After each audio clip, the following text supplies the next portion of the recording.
आज हम फिर से अपने ज्ञान गंगा गागर में सागर चैनल के माध्यम से हिंदी वर्णों की उच्चारण स्थान तालिका का व्याख्यान करेंगे। इस वीडियो में अच्छे से समझेंगे, धैर्यपूर्वक, ध्यानपूर्वक, एकदम तटस्थ होकर, और ऐसे ही सुनेंगे आप लोग जैसे आप अब तक सुनते चले आए हैं। अगर मेरे कहीं उच्चारण करते समय या लिखने में कोई गलती हो गई है तो आप वो मुझे कमेंट करके बताएं, क्योंकि कभी कभार कीबोर्ड से किसी का कुछ लिख जाता है, चेक करने और ध्यान नहीं रहता है।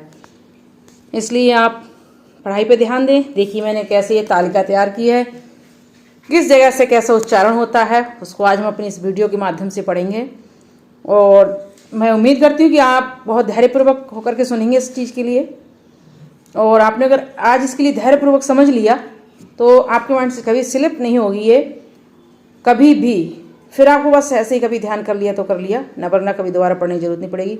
और ये जो मैं वीडियो में बना रही हूँ हिंदी व्याकरण से, हिंदी वर्णमाला से, कोई भी वीडियो मैंने ऐसी नहीं बनाई है कि जो बोरिंग हो या कहीं कोई भी परीक्षा में नहीं है, चाहे आपकी IAS PCS कोई भी परीक्षा हो। ये हमारी सामान्य हिंदी है, इसके क्वेश्चन हर जगह पूछ लिए जाते हैं। इसलिए आप चाहे कोई भी परीक्षा करने जा रहे हैं, आप ये क्वेश्चन जो हम पढ़ा रहे हैं उसके लिए धैर्यपूर्वक समझें। ठीक है, हम चलते हैं अपनी क्लास की तरफ। सभी पढ़ेंगे, सभी बढ़ेंगे। हम पहले पॉइंट से पढ़ते हैं कि कौन से वर्णों का उच्चारण कहाँ से होता है। विस्तार पूर्वक पढ़ेंगे और बहुत अच्छे से इसको एक्सप्लेन करेंगे इस शीट के द्वारा। नंबर पहले पे आता है कंठ। क्वेश्चन बनता है कि कंठ से कौन कौन से वर्णों का उच्चारण कंठ से होता है और उनकी संख्या कितनी है। अगर संख्या पूछ ले तो आपके लिए 9 याद रखेंगे आप, ठीक है। और वैसे कितने हैं? 9 है। कौन कौन से देखिए, आ यानी कि छोटा बड़ा, जैसे भी आप समझे वैसे समझ लीजिए। का, खा, गा, घा, ड़ा, हा और आहा, अंगा जिसे कहते हैं। ये हमारे 9 वर्ण है जिनका उच्चारण कंठ से होता है ना। और मैंने ये सीट इसलिए अलग अलग कर दी, मैं एक साथ भी इनके लिए लिख सकती थी कि अगर इस तरह से पूछ लेते क्वेश्चन घुमा के अगर पूछने के लिए कि कौन सा स्वर है जिसका उच्चारण कंठ से होता है, तो हमारे छोटा और बड़ा चाहे ये है। अगर पूछ लेते कि कौन सा व्यंजन है जो हमारे कंठ से उच्चारण होता है, तो काका गागा अड़ा हो गए। कौन सा व्यंजन है अंतस्थ, ये बता दीजिए। कंठ से तो कोई है ही नहीं। उसमें कौन सा है, तो हा और आहा, अंग बोई जो है। पहले आप ऐसे पूछेंगे, अगर पूछ ले तो मैंने फिर भी इनको डिवाइड कर दिया है, इससे आपके अच्छे से ध्यान में रहे। कहीं से भी आप किसी भी तरह से मार नहीं खाएं, चाहे क्वेश्चन कैसे भी घुमा के पूछ दिए जाए, ठीक है। आप याद रखेंगे इनकी संख्या 9 है। कितनी है? 9 है। कौन कौन से हैं? आ ये हो गए, का, खा, गा, घा, ड़ा, ओहा, आहा, ठीक है। ये संख्या कितनी है? 9 है। तालु दूसरे नंबर पे आते हैं। तालु, तालु से जिन वर्णों का उच्चारण होता है उनकी संख्या कितनी है? उनकी भी संख्या 9 है, ठीक है। कौन कौन सी है? ई छोटी बड़ी ऐसे पढ़ो, चाहे चा, छा, जा, झा, वहाँ, या और शा, ठीक है। इनकी भी संख्या 9 है। और उनका उच्चारण स्थान कौन कौन सा है ना, तो मैंने ये भी बना दिया है उच्चारण स्थान कौन कौन सा है। तालु है इनका। स्वर कितने आते हैं तालु के उच्चारण में?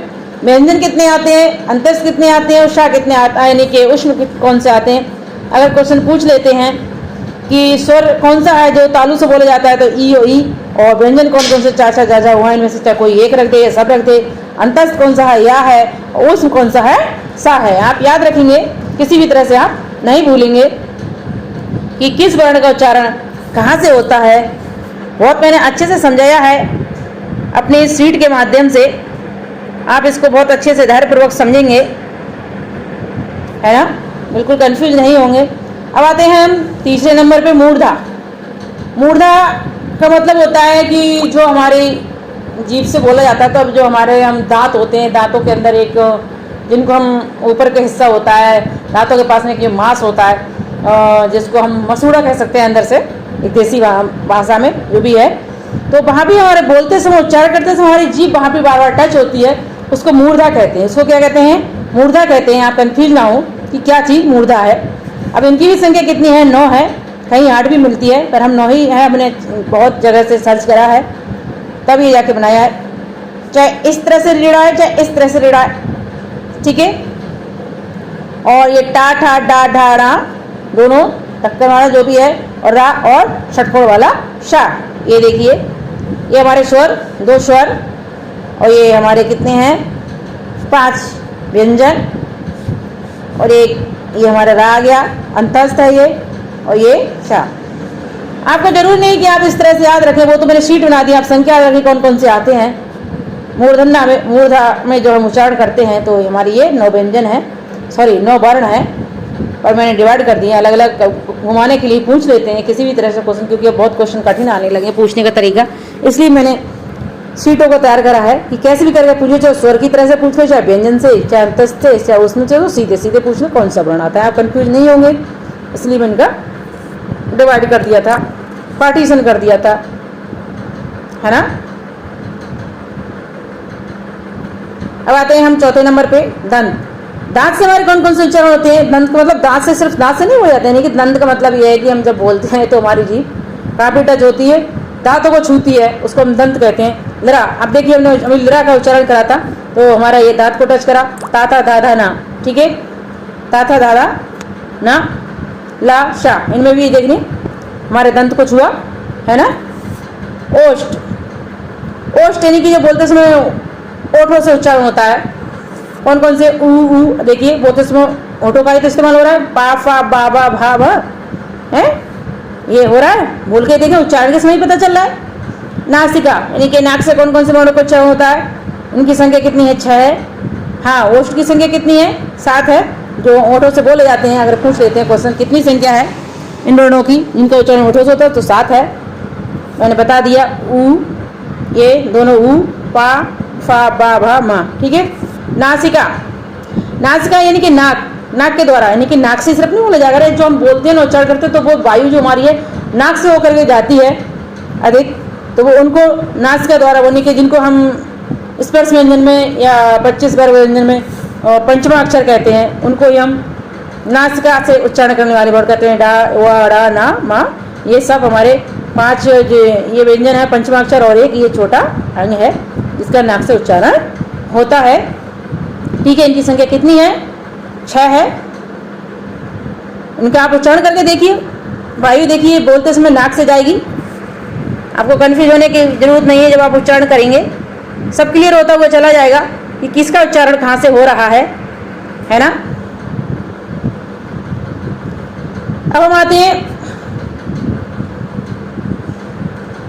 तालु, कंठ तालु, नहीं कंठ से भी हो रहा है उच्चारण और तालु से भी हो रहा है। सॉरी, इस पे एक ये मैंने कहानी लिखते समय कुछ लोगों कुछ लिख जाता है, मिस्टेक हो जाती है कीबोर्ड से, तो ये तालु पे ये दे ता पे आकर मात्रा लगने को रह गया है, इसको आप समझ लेंगे, खुद ही होशियार है।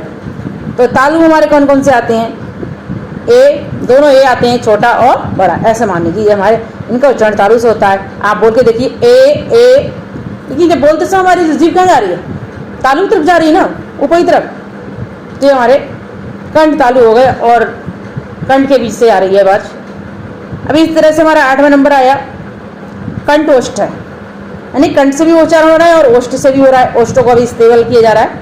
तो कौन से हमारे ओ औ, है ना, इनका उच्चारण कहाँ से हो रहा है, देखिए ओ औ, होठ हमारे गोल हुए और गले से भी आओ, कंठ से भी आवाज आई, क्लियर हो गया, है ना। हाँ सॉरी, ये आप 4 नंबर पाइए जरा फिर से, ये इसमें रा ता था दादा ना ये थे 4 नंबर पे, इनका उच्चारण दंत से होता है, और हमारे इस ला का भी होता है और इस सा का भी होता है, छोटे सा का इसका उच्चारण दंत से होता है। उच्चारण करते समय हमारी जीभ दांतों को टच करती है। आइए हम फिर से आते हैं अपने 8वें नंबर पे, कंठ ओष्ठ हम पढ़ रहे थे, ओ औ, इनका उच्चारण करके देखिए, कंठ और ओठों से हो रहा है। कंठ ओष्ठ का मतलब कंठ और ओष्ठ नहीं दोनों से उच्चारण पूछ लेते हैं किसी भी तरह से, कहाँ से कौन से वर्णों को उच्चारण, तो आप बता देंगे। आइए 9 नंबर पे हम आते हैं कि इनका उच्चारण कहाँ से होता है। इनको भी हम देख लेते हैं।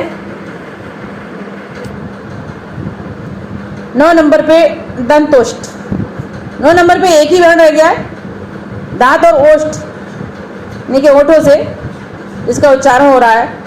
उसकी कितने अगर क्वेश्चन बन जाता है दांत और ओठ दोनों से बोला जाता है तो वो कौन सा वर्ण है वो, तो हमारे ये वाह, ये कितने हैं, वन है, एक है। आप किसी भी तरह से क्वेश्चन पूछ लेंगे, उम्मीद है कि इस तालिका से आपने समझ लिया होगा किसी भी तरह से, तो आप उसको बता देंगे, जो पहचानने को, चाहे स्वर की तरह से, चाहे व्यंजन की तरह से, चाहे अंतस्थ की, चाहे ऊष्म की, या सीधे सीधे आप हर हालत में कहाँ का उच्चारण कहाँ से होता है ये आप वहाँ पर टिक लगा के आएंगे, बिल्कुल नहीं बोलेंगे। और मैं ट्रिक की बात कर रही थी, कोई ट्रिक नहीं होती है, शॉर्टकट कोई नहीं होता, पर ट्रिक से हम कह सकते हैं बहुत आसान ट्रिक है। अगर आप एग्जाम रूम में भूल जाएं कि कौन सा उच्चारण कहाँ से होता है, तो आप जो भी वर्ण आ रहा है, जिस वर्ण के लिए वो पूछ रहे हैं, उस वर्ण का आप उच्चारण करके देख लीजिए। एक बार में नहीं हो रहा, 2 बार करके देखिए, 3 बार करके देखिए, नॉर्मल तरह से ही करके देखिए, नहीं कि घसीटा मार के तो कहीं का कहीं पहुंच जाए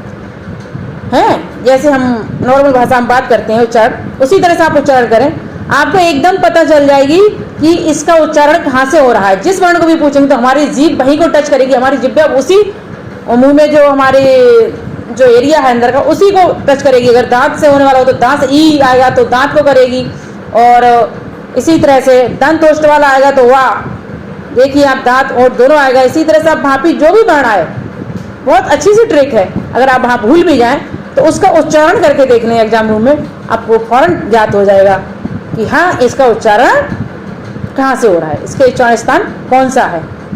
मैंने इस तालिका के अनुसार आपके लिए पूरा समझा दिया है। उम्मीद है आपके लिए मेरी वीडियो अच्छी लगी होगी, और इसी वीडियो के साथ मैं अपना व्याख्यान समाप्त करती हूँ। अगर आपके लिए मेरी वीडियो अच्छी लगी है तो आप मेरे चैनल ज्ञान गंगा गागर में सागर को लाइक, सब्सक्राइब करें एंड शेयर करें, और अगर कोई गलती होती है तो उसके लिए आप मेरे लिए बताएं। ठीक है, धन्यवाद। इसी के साथ मैं अपना व्याख्यान समाप्त करती हूँ। उच्चारण स्थान का